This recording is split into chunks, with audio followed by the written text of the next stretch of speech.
अलसपुर का सबसे छोटा गधा। अलसपुर गांव में जानवरों की एक छोटी सी बस्ती थी।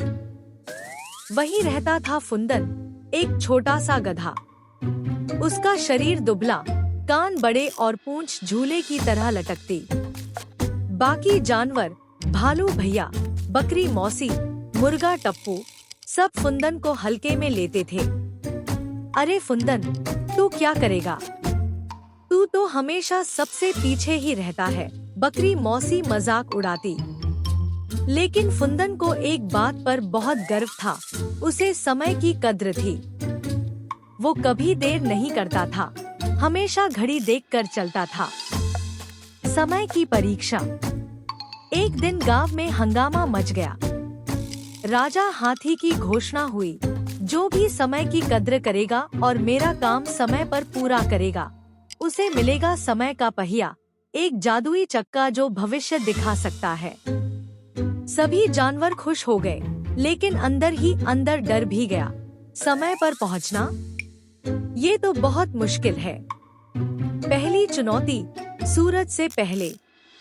राजा हाथी ने कहा, पहली परीक्षा है, सूरज निकलने से पहले सबको गांव के बाहर पहाड़ी तक पहुंचना होगा। मुर्गा टप्पू, बकरी मौसी और भालू भैया ने देर रात पार्टी की, गप्पे मारी और सो गए। लेकिन फुंदन ने अलार्म सेट किया, नहा धोकर तैयार होकर समय से पहाड़ी पर पहुंचा। राजा बोले, एक अंक फुंदन को। दूसरी चुनौती, समय पर मदद। दूसरे दिन सबको समय पर अपने साथी की मदद करनी थी। बकरी मौसी देर से पहुंची, भालू भैया भूल गए, लेकिन फुंदन समय पर पहुंचा और मुर्गा टप्पू के टूटे पंखों पर मरहम लगाया। समय पर पहुंचना सबसे बड़ी मदद होती है, राजा बोले। फुंदन को दूसरा अंक। तीसरी चुनौती, भविष्य की समझ। अब थी आखिरी चुनौती, समय का पहिया तभी मिलेगा जब कोई यह साबित करे कि वह भविष्य की जिम्मेदारी समझता है।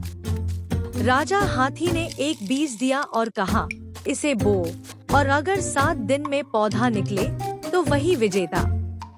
बाकी जानवर उस बीज को भूल गए, पर फुंदन हर दिन पानी देता, धूप दिखाता, बात करता।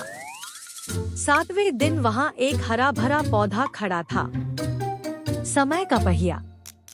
राजा हाथी मुस्कुराए, फुंदन, तूने समय का मूल्य समझा।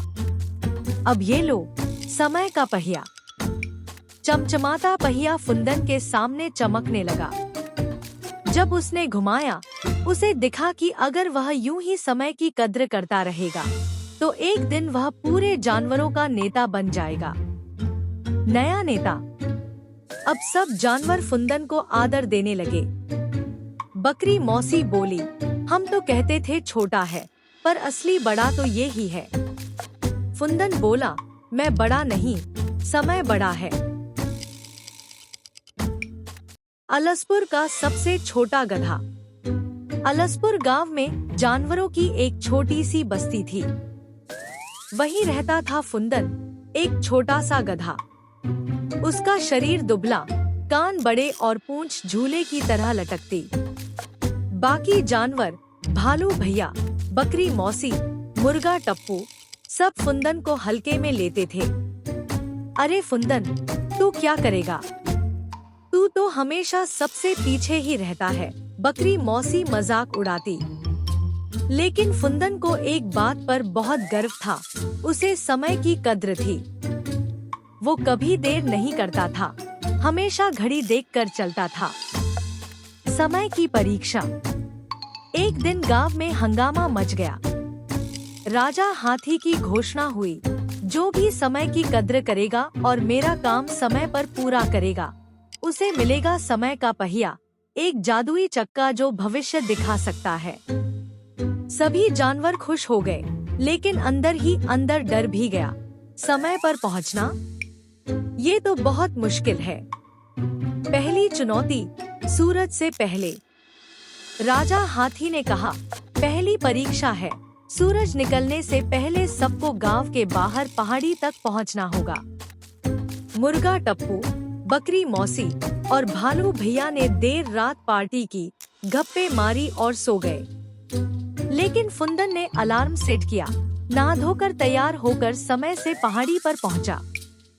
राजा बोले, एक अंक फुंदन को। दूसरी चुनौती, समय पर मदद। दूसरे दिन सबको समय पर अपने साथी की मदद करनी थी। बकरी मौसी देर से पहुंची, भालू भैया भूल गए, लेकिन फुंदन समय पर पहुंचा और मुर्गा टप्पू के टूटे पंखों पर मरहम लगाया। समय पर पहुंचना सबसे बड़ी मदद होती है, राजा बोले। फुंदन को दूसरा अंक।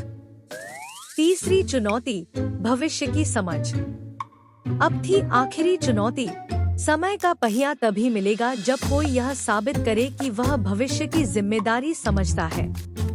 राजा हाथी ने एक बीज दिया और कहा, इसे बो, और अगर 7 दिन में पौधा निकले तो वही विजेता। बाकी जानवर उस बीज को भूल गए, पर फुंदन हर दिन पानी देता, धूप दिखाता, बात करता। 7वें दिन वहाँ एक हरा भरा पौधा खड़ा था, समय का पहिया। राजा हाथी मुस्कुराए, फुंदन, तूने समय का मूल्य समझा।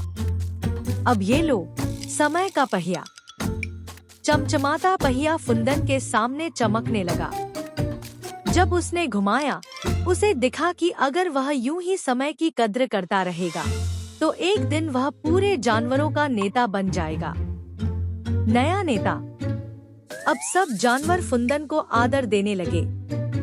बकरी मौसी बोली, हम तो कहते थे छोटा है, पर असली बड़ा तो ये ही है। फुंदन बोला, मैं बड़ा नहीं, समय बड़ा है।